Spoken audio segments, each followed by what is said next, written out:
Welcome to the second episode of our 2020 Philosophers series. This series is dedicated to meeting philosophers who embody the renewal of French-speaking philosophy. It's a new generation that is changing both the content of philosophical matters and its practices. For philosophy, before being discourses, is indeed a variety of practices from antiquity to the present day. So it's a great pleasure to welcome Alexandre Lacroix this afternoon. He seems to me to be representative of this change for several reasons. He's the founder and editor-in-chief of Philosophie Magazine, a monthly newspaper founded in 2006 and bought by about 50,000 readers. This success shows that philosophy in France has gained a new audience. It has become popular. It's not pop philosophy, but made available to a large number of people. Alexandre Lacroix is also an author of 20 essays and novels. It means that he moves in many genres and writings. His most recent novel, just published, is entitled La naissance d'un père, the birth of a father. And, well, you know, it's common that authors to talk about their father or mother, but it's more rare to write about one's children. This book is a reflection on the experience and meaning of fatherhood. Alexandre is father of 5 children, so he has a lot to say. He also wrote about 10 philosophical essays, included Comment vivre lorsqu'on ne croit à rien, how to live when you don't believe in anything, and more recently, Devant la beauté de la nature, Facing nature's beauty, a rereading of aesthetic issues and a questioning of our taste of sunsets and other topics. So let me remind you the protocol of this series. For about 30-40 minutes, the guest presents a philosophical self-portrait and then gives her point of view on philosophy today. Then we will ask Alexandre questions in English or in French. It's up to you. And you can transmit them through the Q&A or Q&R if you have a French screen. You are not visible, but readable. So the presentation is recorded and you can find it later on our YouTube channel. Alexandre, welcome to La Maison Française. Thank you very much, François. I'm very glad and very honored to be there. It's quite new for me. I'm not used to speaking in English to a public audience, and it's a remote kind of conference, so it's a double difficulty or double obstacle, so I hope it will be fine. Maybe when it will be time for questions, you can ask if some points were not clear. As François said it, I'm not of an academic background. It means that I'm not publishing currently academic papers. The topics I'm dealing with are not coming or are not emerging from the academic discussion. It's more like a journalist or writer. I feel attracted by some topics. I feel fascinated by some topics or some important questions, and then I try to deal with these topics in books. I'm publishing books, so I will not be able I will not be able to present all my work in 30 minutes, but maybe just give you some insights on 2 topics that are both contemporary and important to me. The first one, it's skepticism and moral skepticism. I have a proposal to make you. I know that you are coming from a very utilitarian world in terms of ethics, of ethical tradition. So maybe there are some little tips and advices and ideas to be taken in this more skeptical tradition that I will present to you. And then I would like to present you some ideas concerning what a little area in philosophy now, which is environmental aesthetics. So for this speech, as it may be boring to see always the same face in the same screen, I will propose you some slides, a presentation, and this is it. I'm now sharing the screen. Okay, so these are the two topics for today. First, the first point, it's about skepticism. Well, the very first question we can ask is what is skepticism? What it is about? I think there is a very current confusion about skepticism. The idea is the general idea is that skepticism is just about doubting, but I think it's not a matter of doubt. It's more a general attitude, an existential attitude that you can have in front of life. And if you want to understand the general spirit of skepticism, maybe you have to refer to some very common kind of experiences. For example, imagine you are looking at the starry sky during night, it's night. There is a Milky Way, maybe there are some I don't know, the W of Cassiopeia. And well, it's a fascinating spectacle. If you want something less grandiose, less sublime, you can also refer to a more common spectacle. You are in a train, you are looking through the window, and you are just looking at the landscape.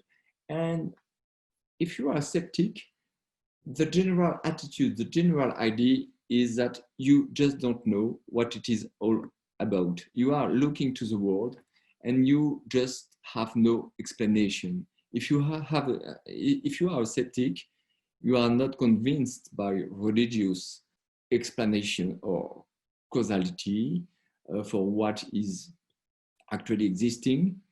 You have no definitive scientific explanations, and you are just in a state of general openness. You are open to a kind of vertigo. You are looking to the sky or to the landscape, and you are in this state of complete awareness of the presence of the world, but an awareness with no explanation, with no theory.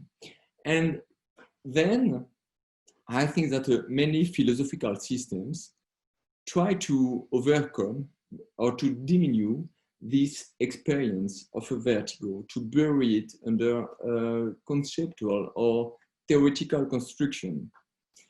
And skepticism consists basically to accept the vertigo, to keep a constant relationship with this first state of absence of answers. This is skepticism. It's not doubting. Doubting, it's more cognitive, it's more rational. We are talking about a general feeling towards the world and towards our lives. So if you want to go a little further into skepticism, you have some references. There is a powerful and very interesting tradition that has its roots in the ancient Greek philosophy.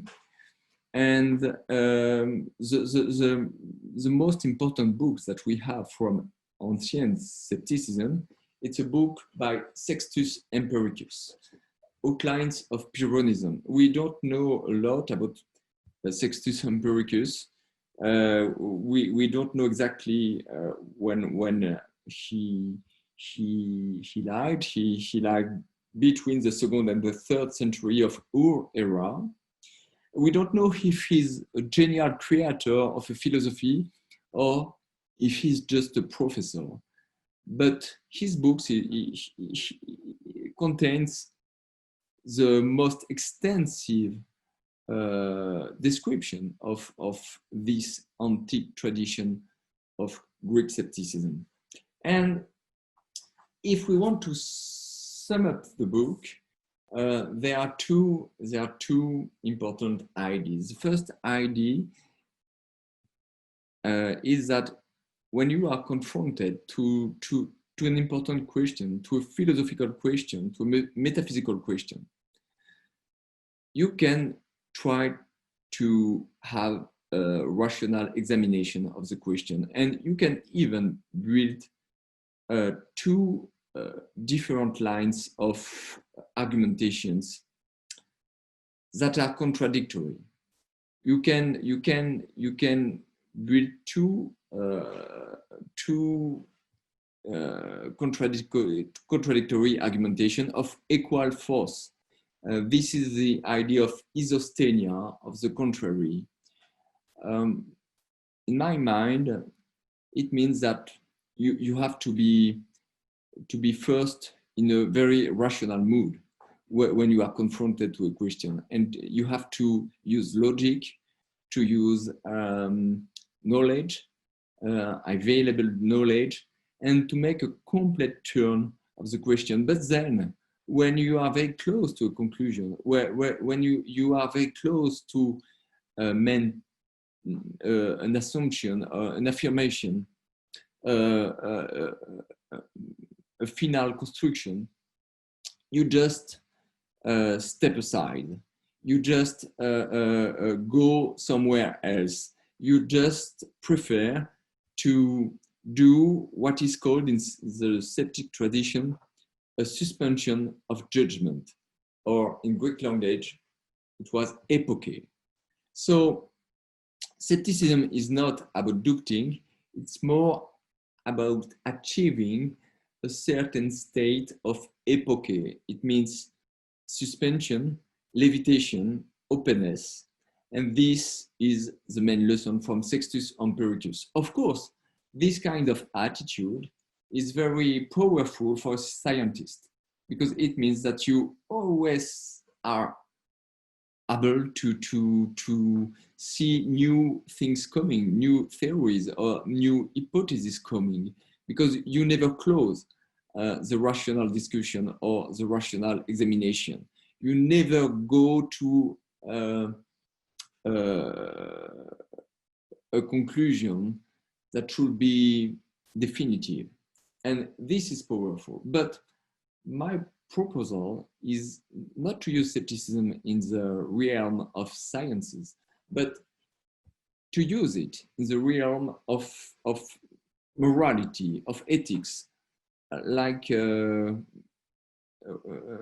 it was a way to conduct your life. So I will present you 4 little tips or 4 principles. These 4 principles, I take really all the book to explain the 4 principles, but I will present the 4 principles in a very, very short way. It's like a summary. Maybe it can sound a little superficial, but I think well, we can dig a little on this later with the questions. So 4 principles that can build some kind of skeptic morality. First principle, don't waste your life pursuing an illusory goal. Well, the idea at stake there is that life has not to be linear, and that life is not by any way a means to achieve a goal, even if the goal is happiness. As you perfectly know, at the very beginning of his monument, the Nicomachean Ethics, Aristotle pretends that everyone is searching for happiness, and that all moral philosophies, all philosophical doctrines are eudaimonisms. It means doctrines of happiness, or doctrines concerning the means to achieve happiness. But I think that there is discussion possible there on the very nature of happiness. What is happiness? If you refer to literature, if you refer to descriptions of happiness that you can find in books, in novels, for example, happiness is not something like an achievement. There is a few pages in a book by Nicolas Bouvier, L'usage du monde, the use of the world, which is really a good book, and I love these pages where he describes a state of happiness. He's on a journey, a very, very big and tumultuous journey. He's in Turkey. He has no money. The car is broke. He's with a friend, and dawn is coming, and he feels at this very moment a kind of levitation, a kind of happiness. It's like it's what I call personally a kind of a moral sensation, because there are some sensations in this state. Sensation, you have to be well. Your body is well. You have no bad feelings about the world, and this is important. But it's moral too, in the sense that it seems like all the gaps, all the flaws, all the anxiety about existence are suspended. And so it's beautiful to be happy. It's really great, but it's not a matter of calculation. It's not something that you can plan. It's not a matter of success. It's not a result. It's not a matter of positive thinking. It's not a goal. It's a state. It's like a visitation, something that is coming in your life, and sometimes, and that will be absent too. So it's not a goal. So don't waste your life pursuing an illusory goal, even if this goal is defined as happiness. Second tip: never choose. Never choose. Well, it's evidently a criticism of rational choice.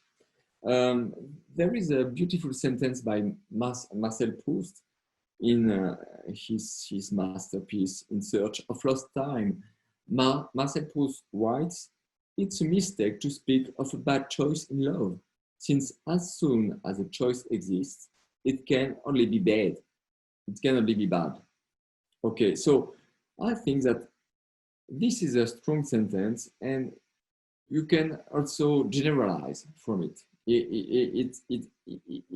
It can be extended to all directions and circumstances of our existence. Life is not an exercise with right and wrong answers. That's the main idea.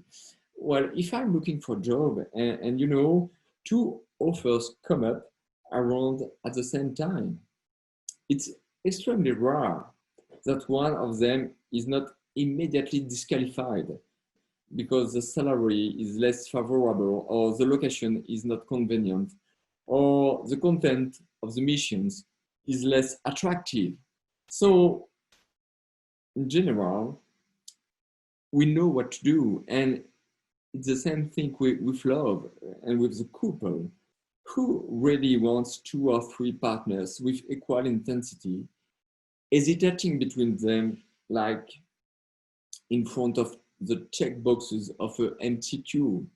This is not possible. So you know what you have to do, and when someone is asking for a delay of reflection, when you feel like a rational examination of the problem, of the choice is necessary, it's not about rationality. It's just that you like the idea of having a delay, of having some time for you, because before the choice you are free.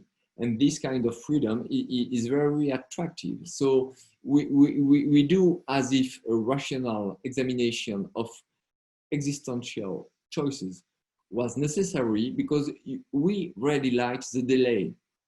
But it's just kind of a posture. It's not really serious.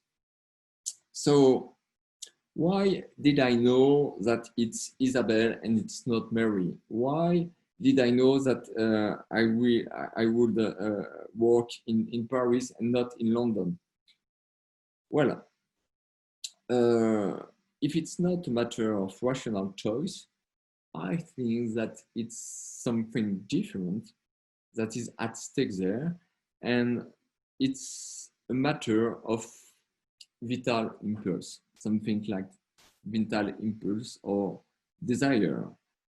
Founder of the ancient skepticism, which was a successor of Plato in the academy, his name was Archelaus, was the very first to coin the concept of general suspension of judgment, of epoche. And he was immediately confronted with adversaries who were approaching him for making life just impossible, for paralyzing action. And to this kind of objections, he used to reply, according to Plutarch, that orme in Greek, it means the natural impulse that leads us to act, was largely sufficient to dictate to us what to do. And regarding Pyrrho, who was another ancient skeptic, his biographer, Diogenes Laertius, used to say he let himself be guided by life. So there is this idea that life or orme or vital impulse, or you can call it with Spinoza conatus, is more powerful when you have to take a decision than rational choice. So I'm coming to my third point, and now I think it's clear. It's not so difficult to understand. Always obey to your greatest desire. It seems to be very provocative or shocking. It's not. It's not because first I think that it's a very common kind of philosophy. We think like this even if we don't admit it publicly. And secondly, it's not provocative because we have to make clear what is desire here. It's not just like an appetite. It's just like a kind of wanting a chocolate cake. It's something really more important. It's something like the way you feel you feel your, I don't know, not your energy, your vital impetus, something like that. So I'm shifting to the fourth tip because time is going on, and the fourth tip in this skeptical moral is admire as much as you can the appearances of this world. Why? Why is it connected to the rest? Because, obviously, skepticism leads to a kind of artist metaphysics. It means that if you recognize that you have no explanation, no definite idea of what is going on in this universe and in this life, that the enigma of life is complete, then there is nothing more profound than appearances. So when you are skeptic, I think you pay a special attention to every kind of aesthetic experiences, because you don't think that you can get behind the phenomenon, behind the appearances, something like the essence. There is no essence to catch. There is no secret truth that you can get behind the appearances. So just open your eyes and feel the world. So this is a skeptical quadruple remedy, and it's a little like the Epicurean quadruple remedy. So two principles are negative: don't waste your life pursuing a goal and never choose, and two are positive: always obey your greatest desire and admire as much as you can. The last principle leads us to my second topic, and it's a topic that had occupied me for some years, and I deal with this topic in a book. It's environmental aesthetics. I will have to get some water. So it's not so evident to understand why we feel attracted by landscapes or by natural spectacles. At the very beginning of this conference, I've thought about the Starry Night, but it's not clear why do we like the seaside or the mountains or flowers. It's not clear. We can understand why we like artworks, because all works of art are done by human beings. So when I admire a painting or a book, a novel or music, I'm still inside human communication. Someone, she's the artist, is conveying his own feelings about life, and I can feel what is the intention and the feeling expressed by the piece of art.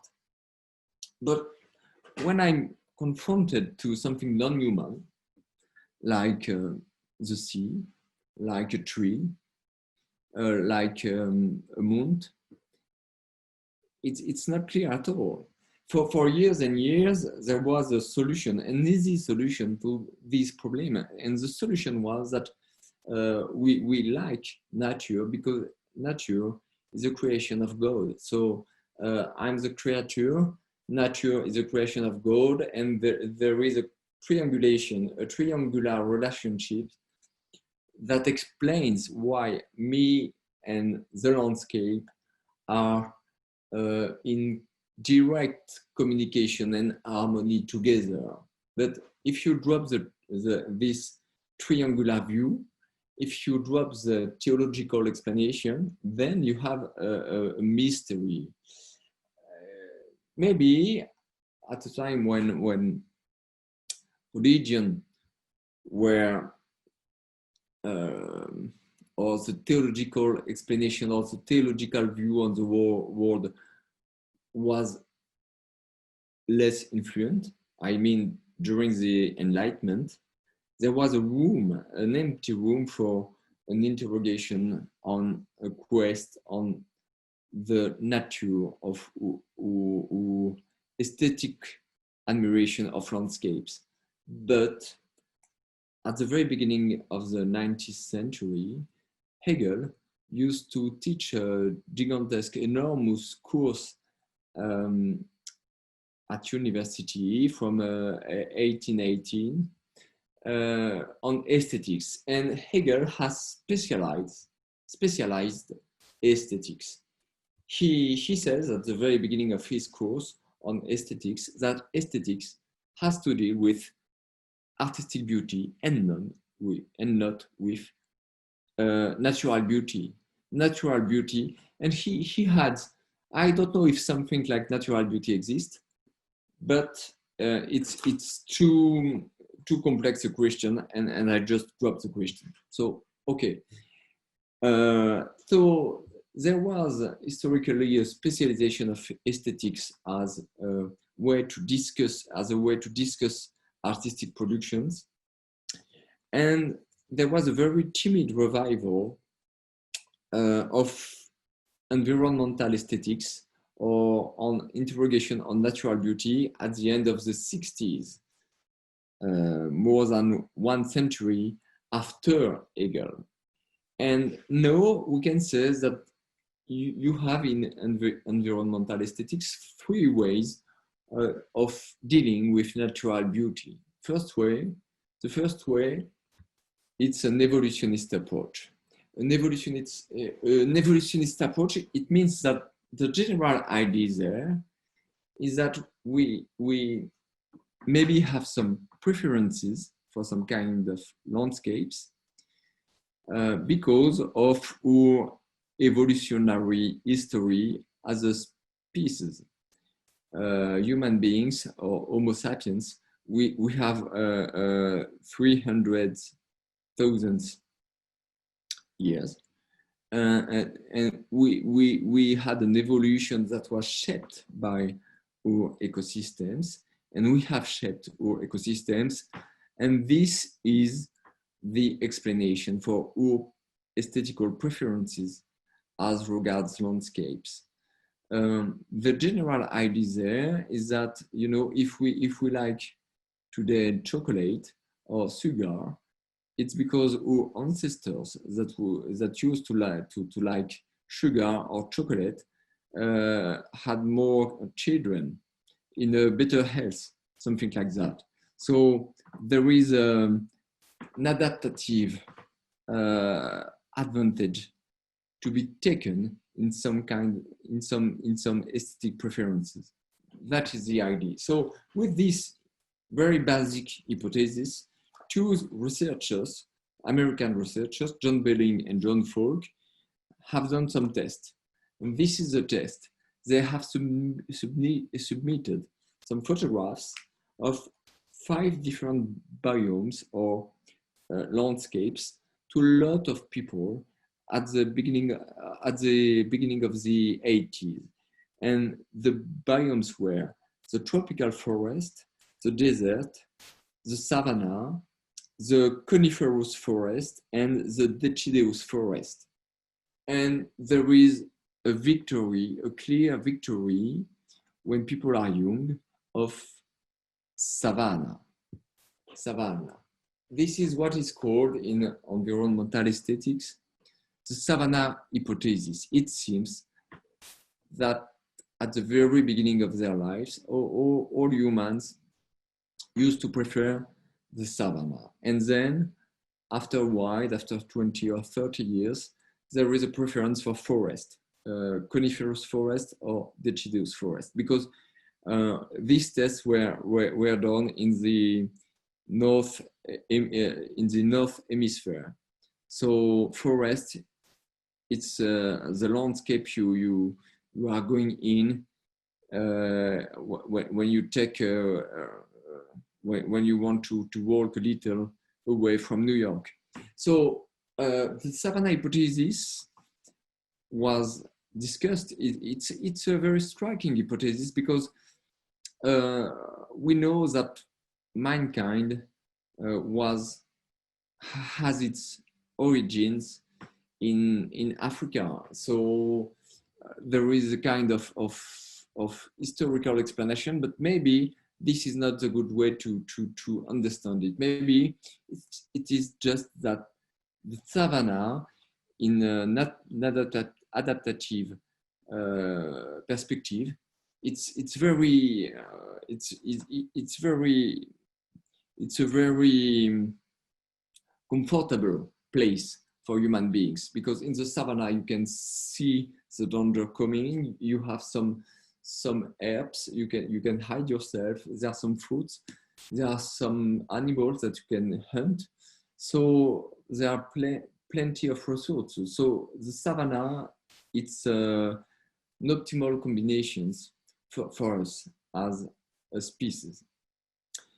And in an article, in a paper published in 2010, John Falk and John Belling said, okay, 30 years later, the savanna hypothesis is still there.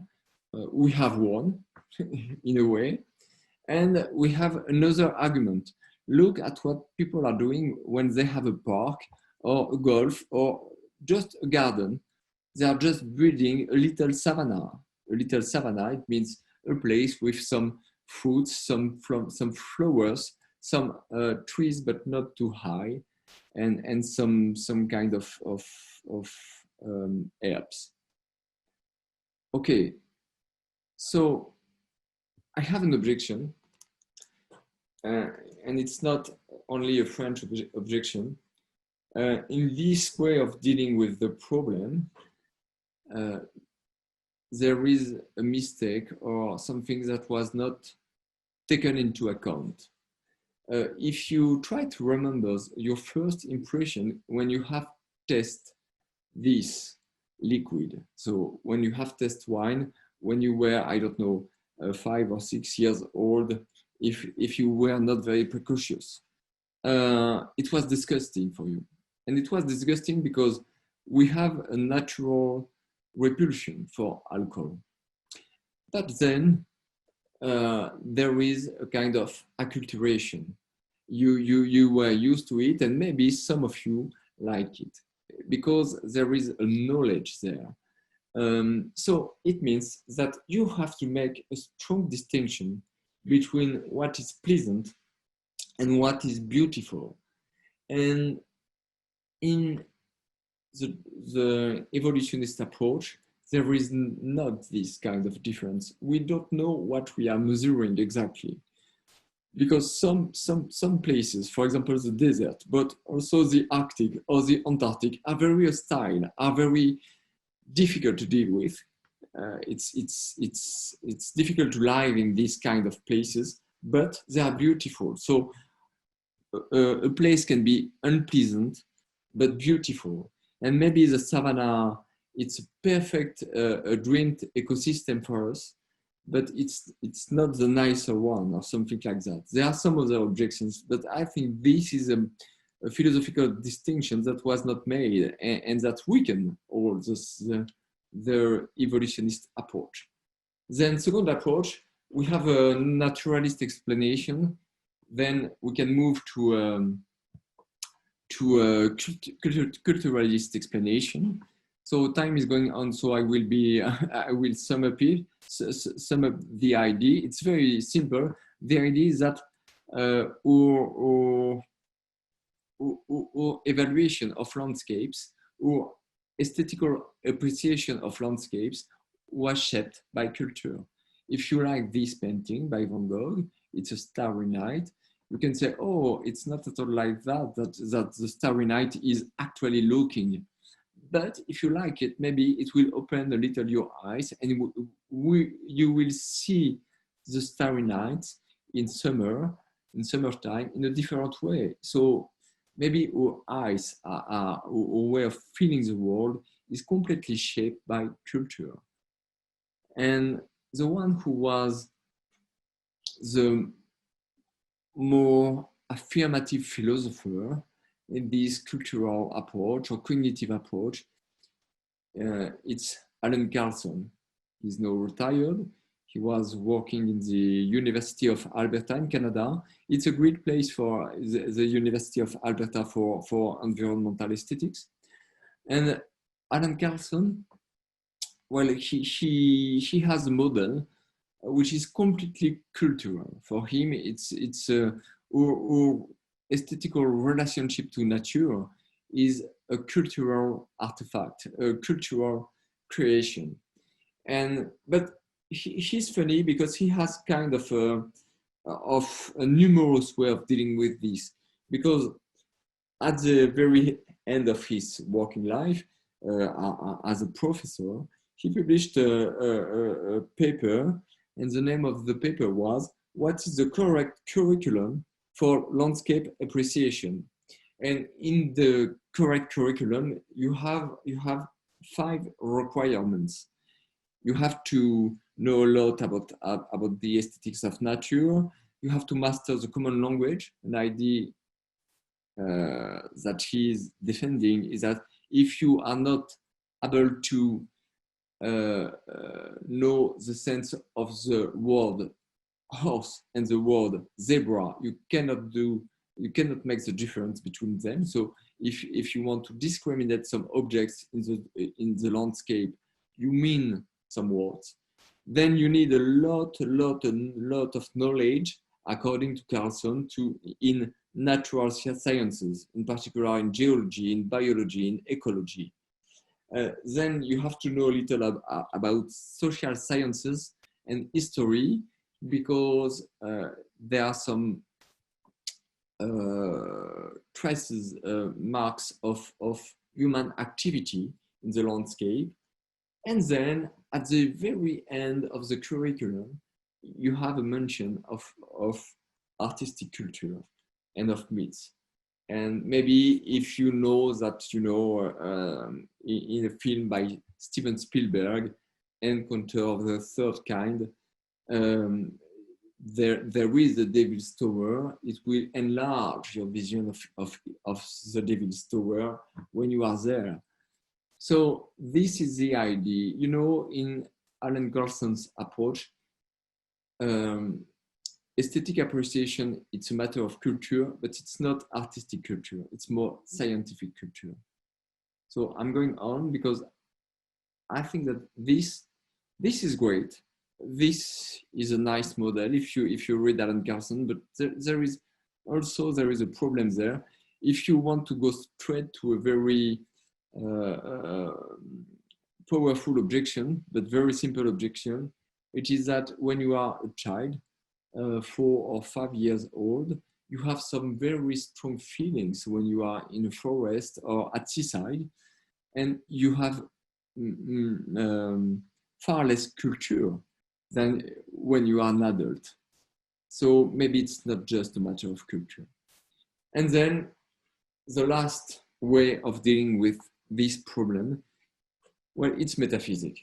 What we are searching in the landscapes, in nature, it's a connection to a mystery.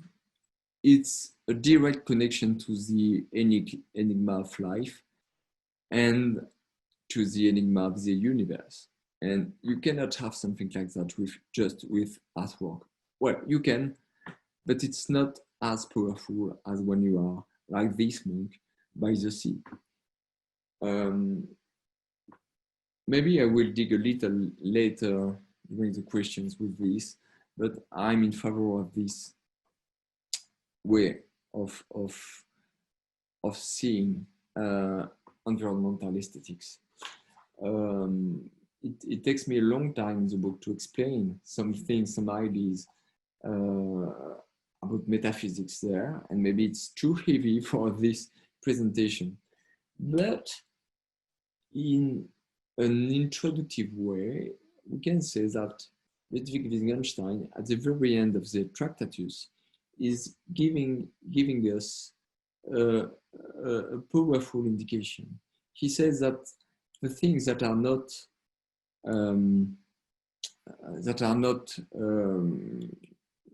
explainable, or that we cannot describe with language, he called that the mystical. The mystical, we cannot explain it. We cannot talk about it.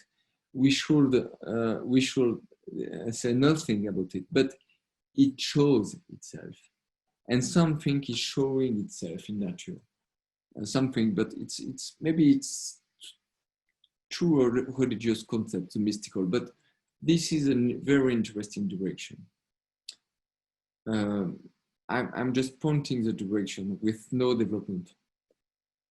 Then, well, it was my conclusion for this. A very, very quick introduction to environmental aesthetics. It's an emerging problem or discipline in philosophy. I think it's one of the most interesting and the most urgent part of philosophy now. And then just a few words about what I'm doing as a job. If I'm not a scholar, if I'm not a professor, what I'm doing, well, I'm, as it was put by François Nudelman, I'm the editor-in-chief of Philosophie Magazine. So I'm doing philosophical journalism. What is Philosophie Magazine? It's a monthly magazine dealing with the current news or the current information from the world with a philosophical point of view. Here is our last cover. It was out a few days ago, last Thursday, and well, I like this cover, but it's a direct interrogation about, of course, the US election, but about what is now at stake, which is maybe the American dream or the American democratic model. So there is a play on words here. There was a famous book from Tocqueville, De la démocratie en Amérique, on democracy in America, and we have shifted the title to write on the end of democracy in America. So it's polemic. But what we are doing is that we are trying to reflect on society, on politics, on family problems or existential problems with this philosophical approach. We have a French magazine, which is quite successful and popular there in France, because you have a tradition of presence of philosophy in the public space in France. So it's more than 45 copies sold, thousands copies sold monthly. From 2012, we have a German edition based in Berlin, and it's a little less popular, but it's quite popular too, and quite powerful too. And it's 30 copies sold monthly. You have two different websites, so you can consult and visit the website if you are searching for further information. And then we have some special issues in France, 4 special issues a year, and this was the last one on global warming. So very contemporary problems with a philosophical view on it. But what we are doing practically is that we are trying to deal with the events. And I would say that it's obviously dangerous to write philosophically about the events that are now emerging, appearing, changing the world, because we have no distance. But I will tend to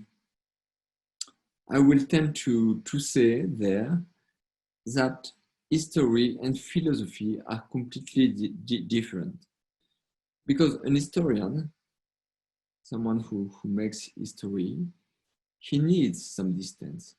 He needs the patience and all the feelings and the criticism and the battle. He needs the battle to be over if he wants to be objective. And so it takes some time to make a good history about the event.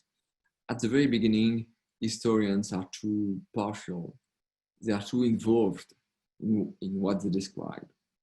But as concerns philosopher, I think it's completely the contrary, because if you forget a moment Philosophie Magazine and you just have a look at the history of philosophy, you can see that a lot of important, the most important texts on historical events were written by contemporaries. For example, Immanuel Kant commenting in the conflict of the faculties on revolution, on the French Revolution. Another example, Karl Marx commenting on the 18 Brumaire by Louis Bonaparte. Another example, Edmund Husserl commenting on the crisis of European humanity just after the First World War and just before the Second World War. Another example, Hannah Arendt writing about Eichmann in Jerusalem. I think in philosophy, there was nothing more important than Eichmann in Jerusalem on Nazism, and it was done by a contemporary. It's not today. It's at this time that the great things were written. Why? I think the explanation is that an event contains a philosophical question, but with the distance, you don't feel anymore the question as urgent or as necessary. You have to be exposed in a way to the event to perceive the philosophical question inside it. So I must say that I was always surprised that when we had to write some articles really in a hurry, in a week or 2 weeks,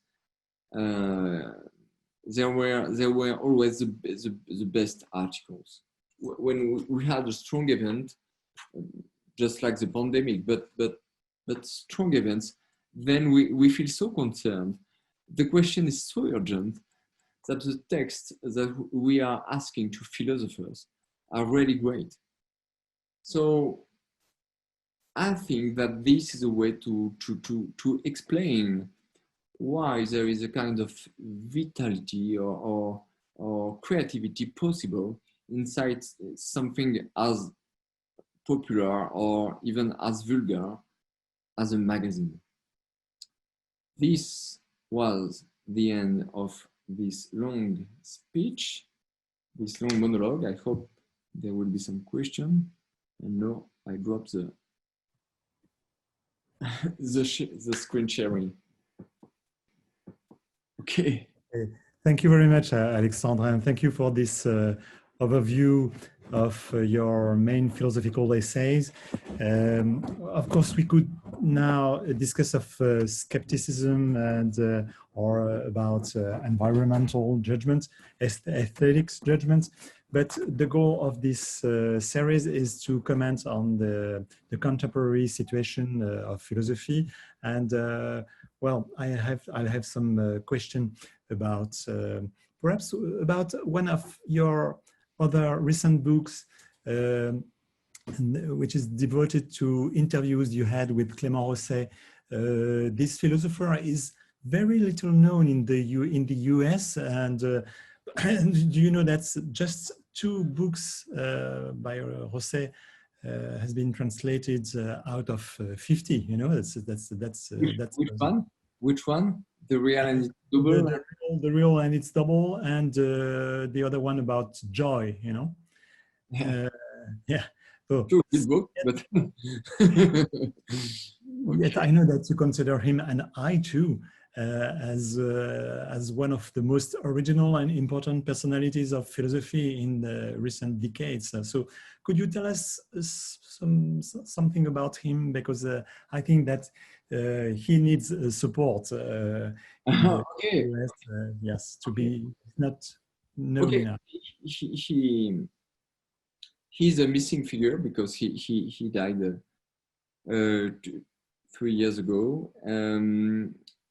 And he was really in a French tradition. I mean, it's not a scholar style, as a scholar way of exposing ideas. There is a strong interest for the elegance of the formulation. Every book by Clément Rosset is a little perfect literary object. Yeah. He's someone that everyone can read, and this, I think, if you want to make a difference between a German philosopher and a French philosopher, an important French philosopher, Descartes or Montaigne, he's very readable, and it's a great moment. A German philosopher, maybe he's more profound, but he's horrible to read. If I think to Husserl or Hegel or Kant.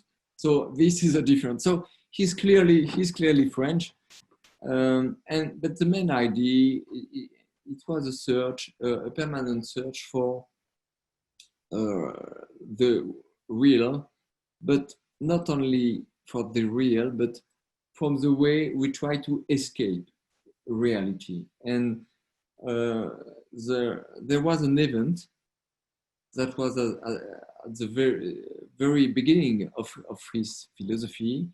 He was listening to the radio, which was in 74, I think, to the story of Oedipus. And she just hear at the radio that Oedipus learns about the oracle that has said that he will kill his father and marry his mother. And then what is he doing? He escapes. He escapes because he doesn't want this to be reality. And then on the road there is someone and he's hurting someone and he's killing his father, and then he will marry his mother. And Clément Rosset says, okay, this is the double. Because at the very beginning, when you hear this story, you say, oh, what a stupid boy, Oedipus. He shouldn't have flight like this. Yeah, the good way to deal with the situation was to stay there. But when you are thinking to it like this, you are making in your mind a different scenario, a different hypothesis. And if you think to the myth, if you think to the story is perfect and reality is perfect. The causality is perfect. So there was not another means for reality to be, for the oracle to become real. I don't know if I'm clear, but the idea is that when we try to make scenario in our mind to escape what we see as fatal or inevitable in reality.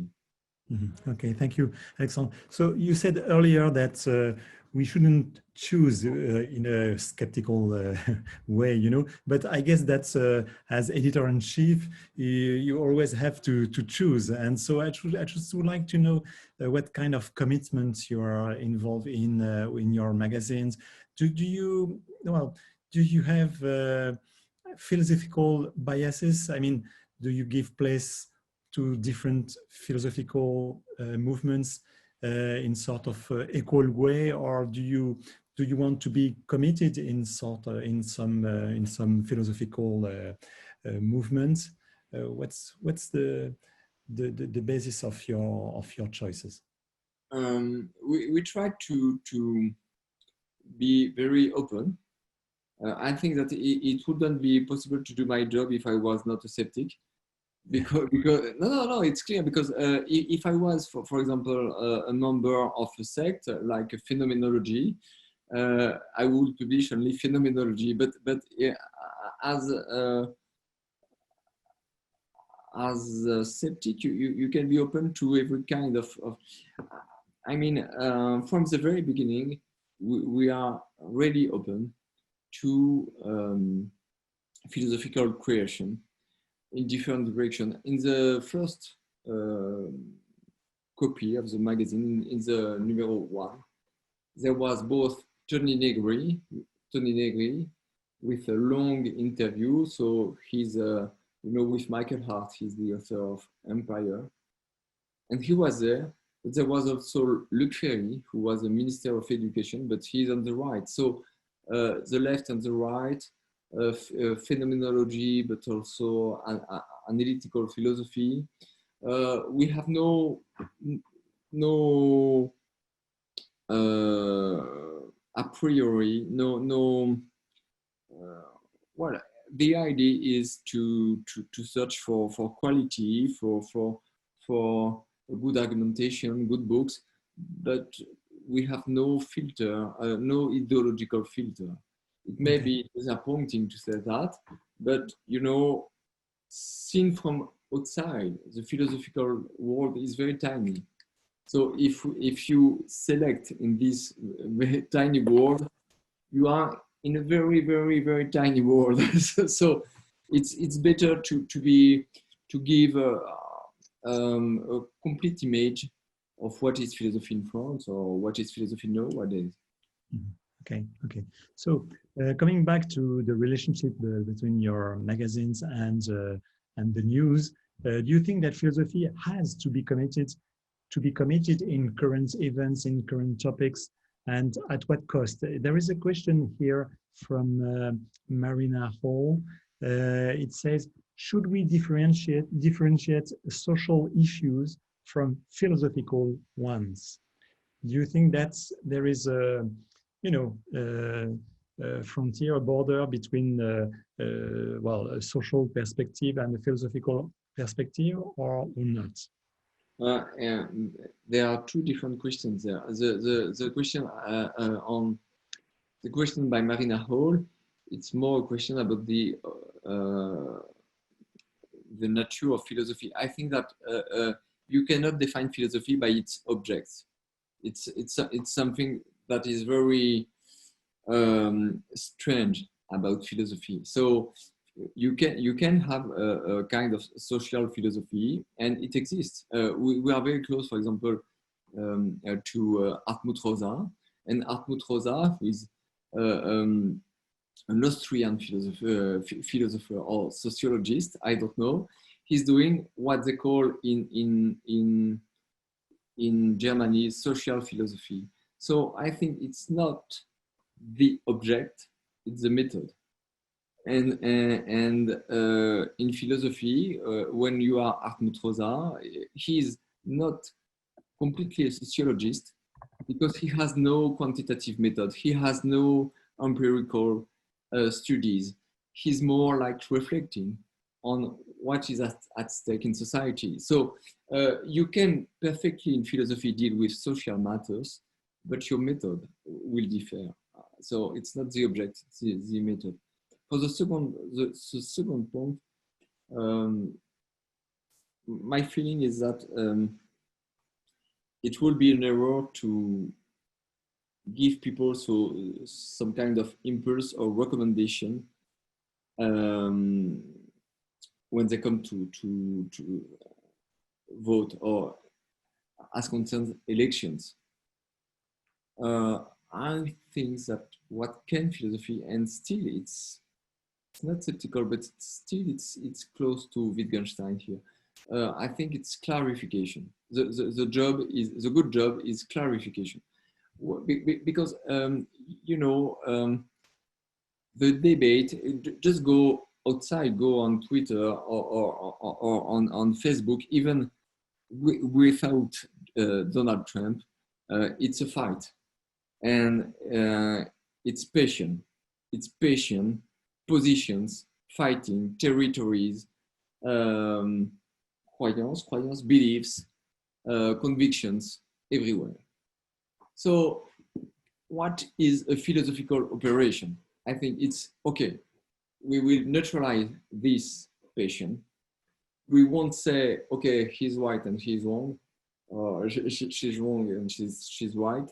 We will say, okay, we would like to understand what are the terms of the debate, to make a clarification, and then maybe to diminish the partiality and the bellicose state of mind of the public debate. And so I think that we are readable from someone who is a leftist, or someone who is from the right, someone who believes in God, and someone who doesn't believe in God, because it's not the problem. It's more that, okay, if we talk about religion, let's be clear about the terms, let's be clear about the theories. What is God? Who is God? What is the definition? How many definitions? How many gods? And so on. And then it's a way of clarifying the debate and the words and the language at stake. Okay. Another question about the situation of philosophy in France and perhaps I don't know, the competition between three spaces of legitimacy. I mean, the books edition, and media, magazines, radio, television, and the universities, the academy. Could you say a word about these relationships? Well, is it peaceful, or is there a yes, a kind of competition? And what could you say about the general trend is that the walls are falling. Yeah. This is the general trend. Before, it was really a problem to be in the media when you want to have a career at university. It was really not possible. I had some of my friends. Their teachers said, "Okay, wait a little, be a professor, and then you will be about to write books and to write in the magazines, but not now. You. This is going away. You have a new line in the curriculum vitae, in the academic curriculum, which is vulgarization. It's a new line. It's a new section. It was not existing at the very beginning of the magazine, and often you have quotations of interventions in Philosophie Magazine there, but elsewhere in France Culture, for example, at the radio, of course. The walls are falling. But you know, for example, just an example, Adèle Van Rett told us that for her this was a shift, you know, quitting the academy to go to the radio, and so it's as if, you know, that was either the academy or either the academy, either or the media. So it's not the way you are thinking of this. No, I wouldn't be so affirmative about it. I think that we were educated in this way, but no, the condition is completely different. I think that also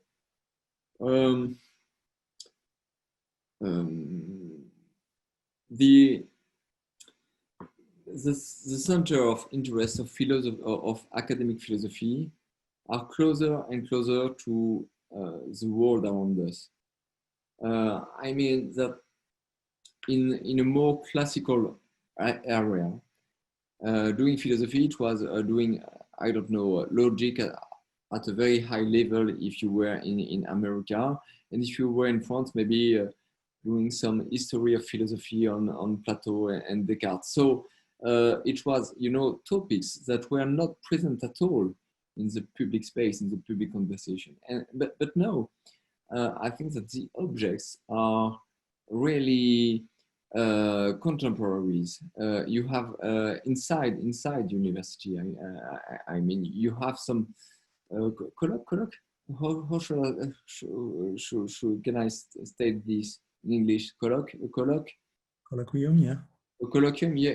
You have colloquium in the best universities in France on TV series, for example, and so it's even things that I wouldn't do in the magazine. For I would say, no, 20 pages on House of Cards. It's too, no, I cannot do that, and they do it at university. So there is something like that.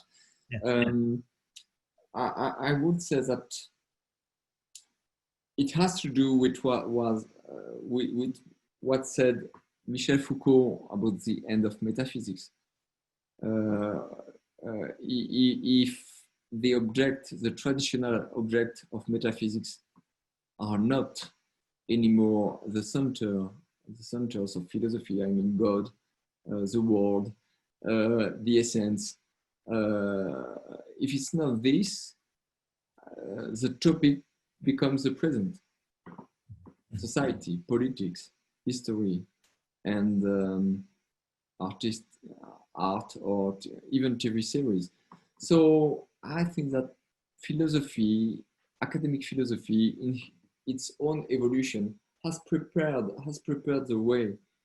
But you know, the shift is good. When I was a student, for example, there was a young student with me. She has quoted in an essay for at Sorbonne University, Gilles Deleuze, and she had 2 or 3 out of 20. The note was very, very low, and the comment was, "Oh no, you like psychedelic philosophy."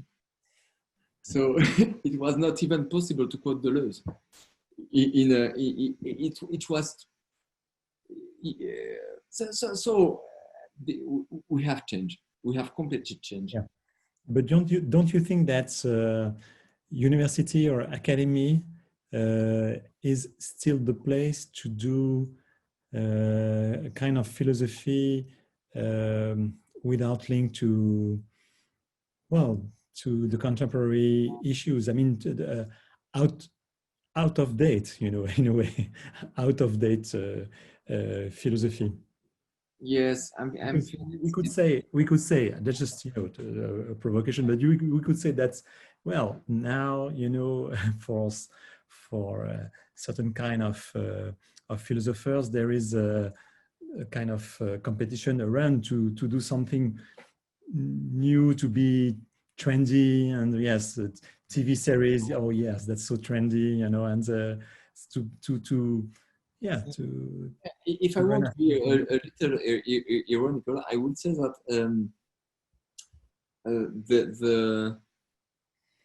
the trap or the specific thing with university or with the academic world is that it pretends to be atemporal, to be not in the siècle, in the secular issues, but it is because when you read an old scholar book, you can feel by the way it is written, you can feel the date. You can really, if you look at the academic production from the 70s, for example, it's completely out of date. Because why? And even of the 90s. Why? Because you have some hegemonic references at the time. And this is why, for example, Clément Rosset is very interesting, because he was not in this game. He was writing things that are very, very personal, original, with his own state of mind. And he's very readable, even what was written in the 70s. It's really, it's clearly readable. There is no, because and for him, it was not possible. He has postulated 12 or 14 times to get in the Sorbonne University. And he was 14 times refused by another philosopher, which is Nicolas Grimaldi. Sure. And because he was not in the mood, but he's not the only one. He's not the only one, you know, with Derrida too, and other philosophers. Of course. So I mean,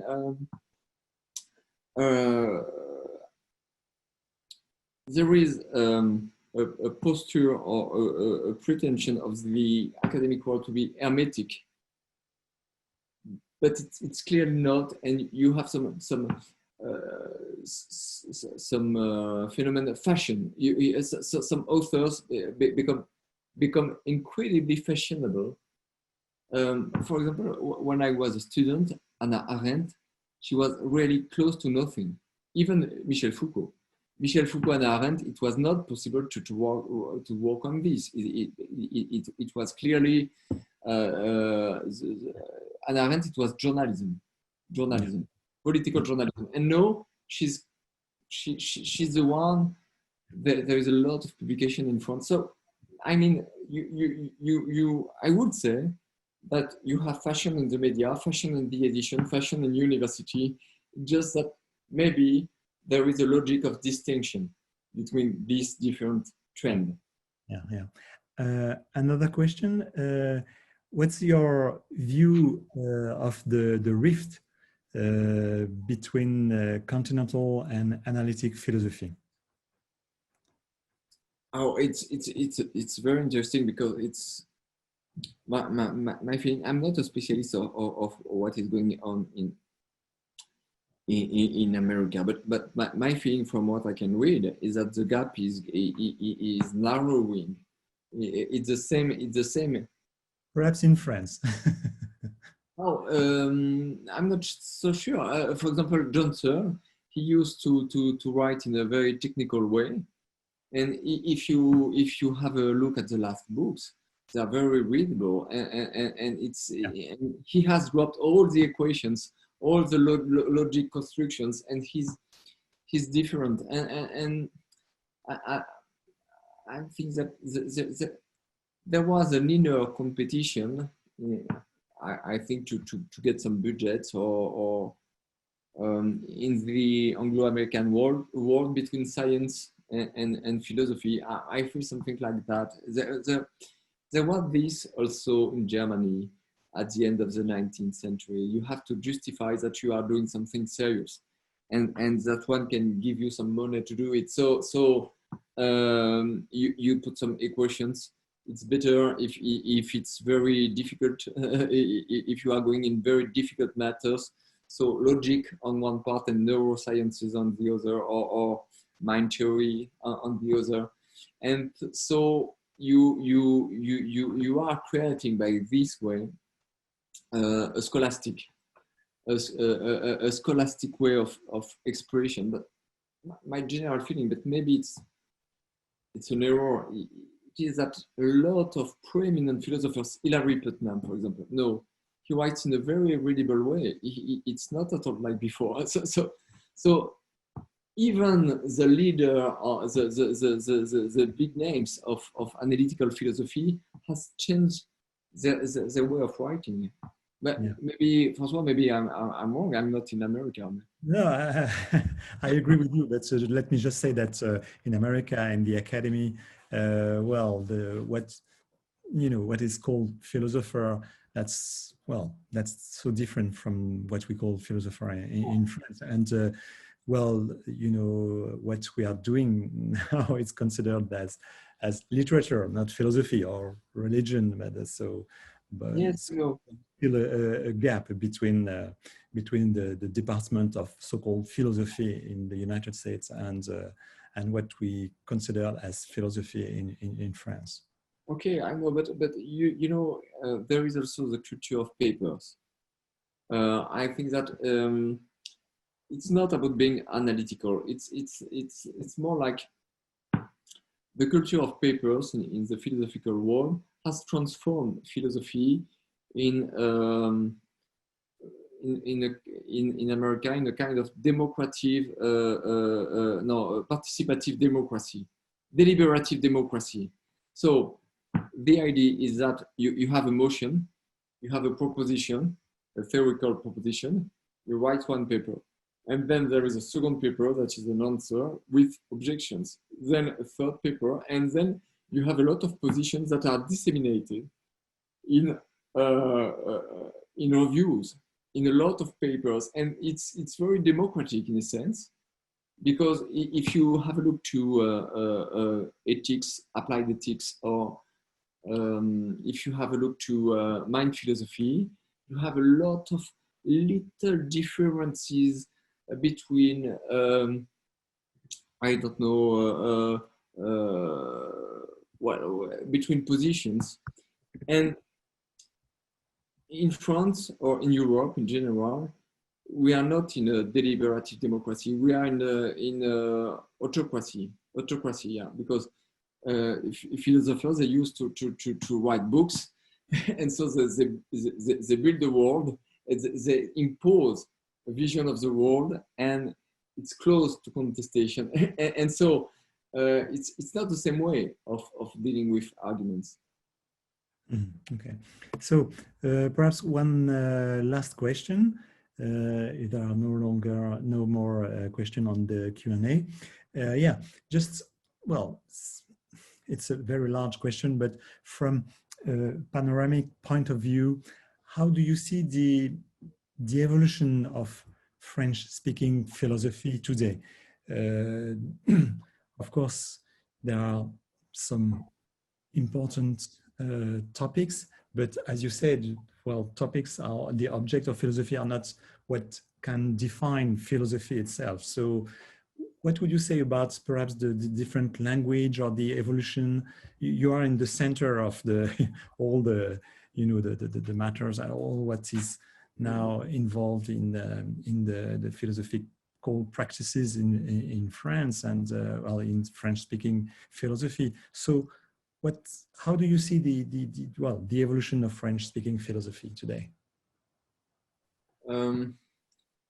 It's difficult to generalize. It's not at all easy, but I think that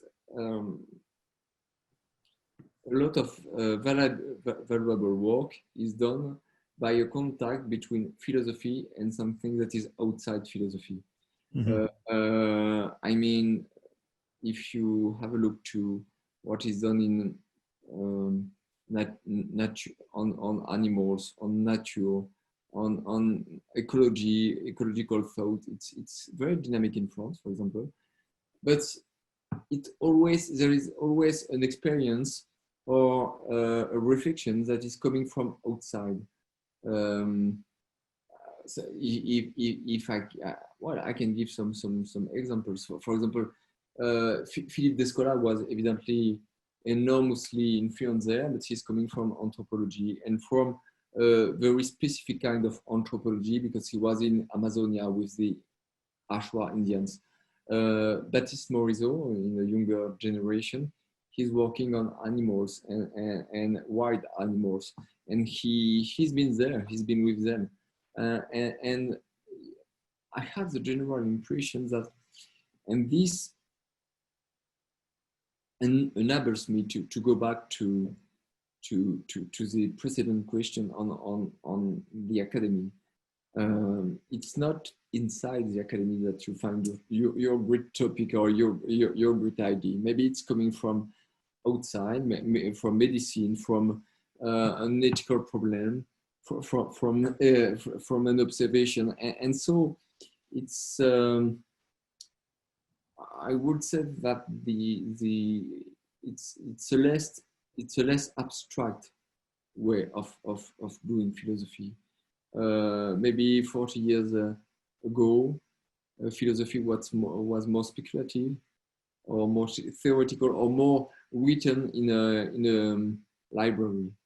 If you have a look to Jean-Luc Marion, he's great, but it's typical, or Jean-Luc Nancy, it's typical of an old generation which is writing in an office or in a library, and you can perfectly feel that the world is not the sound of the world, the tempest of the world is not coming inside the library, and so it's beautiful, but it's and in philosophy now people are writing with another, strangely enough, with a non-philosophical, on a non-philosophical matter, or with a non-philosophical kind of interest.